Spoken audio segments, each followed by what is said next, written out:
minutes behind schedule, so I'll be extraordinarily brief, but the issue is too important to pass up, so bear with me for just a couple of minutes.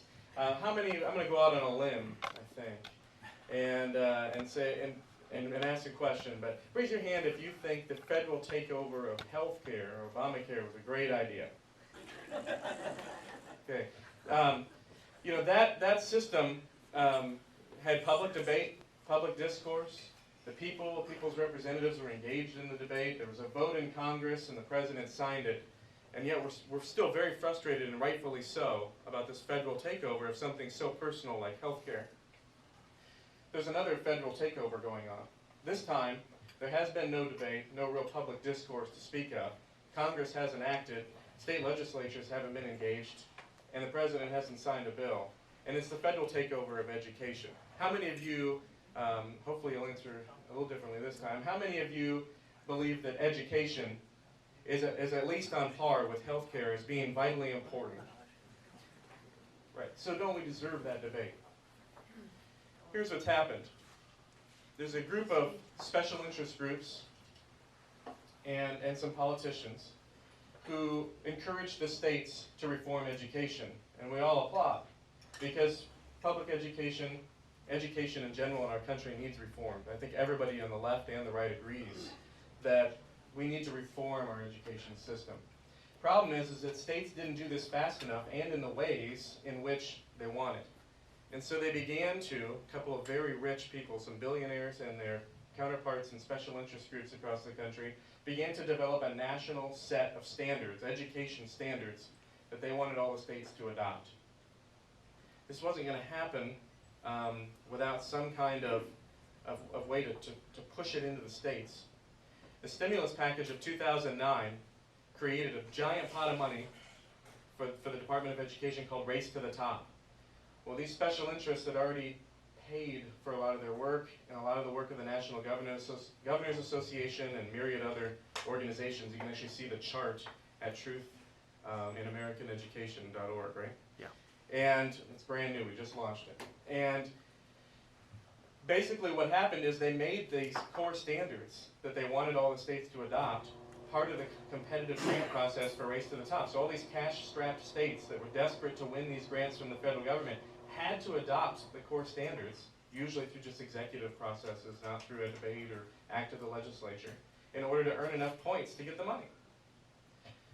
Never mind that there are some fiscal concerns that implementation of these core standards may cost more than the actual one-time shot in the arm grant they got, but that's a whole different subject. Our biggest concern is this. Here are just a few concerns we have with these national core standards. It didn't go through the process, and the American people were disenfranchised.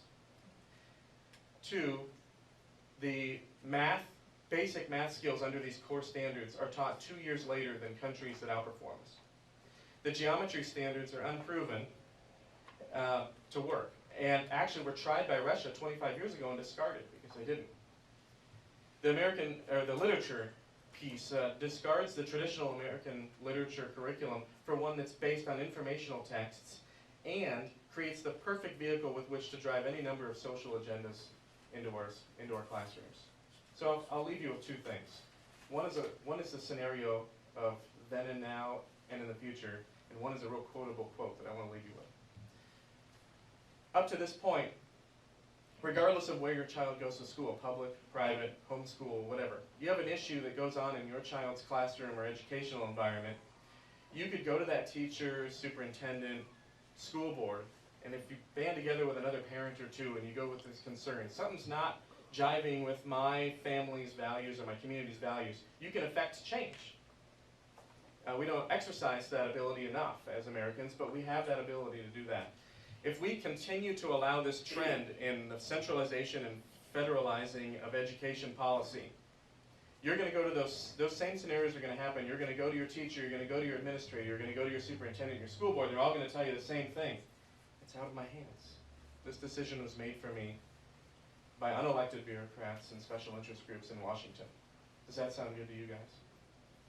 There's an article, it says "Want" at the top on your tables, and a brochure on Preserve Innocence. Please read through those and keep in touch with us, and we'd be happy to give you more info, answer your questions, And if you get on our email list, we'd be happy to give you ways in which to engage on this subject. But we really need you to ask the candidates.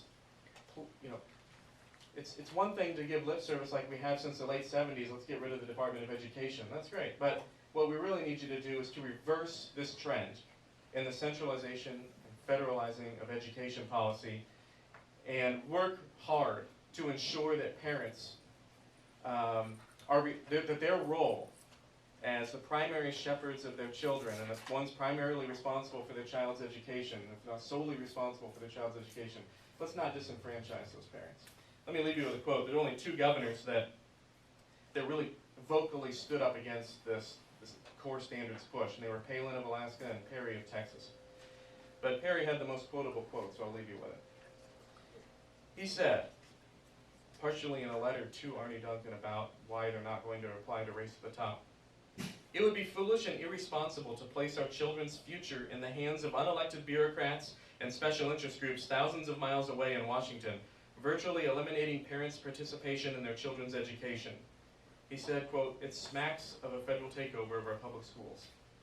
Please visit preserveinnocence.org and truthinamericaneducation.org and stick with us. I'm a fellow Iowan. I live here in Des Moines. I'm the Iowa director of the Preserve Innocence Project. And I hope you'll join me in making sure that these candidates are aware of what's happening and try to get them to address and to commit to taking bold steps to restoring the rights of parents. Thank you. Is there any questions for him? And he'll be around now, so afterwards. What's his name again? My name's Eric. Last name Goranson. Goranson.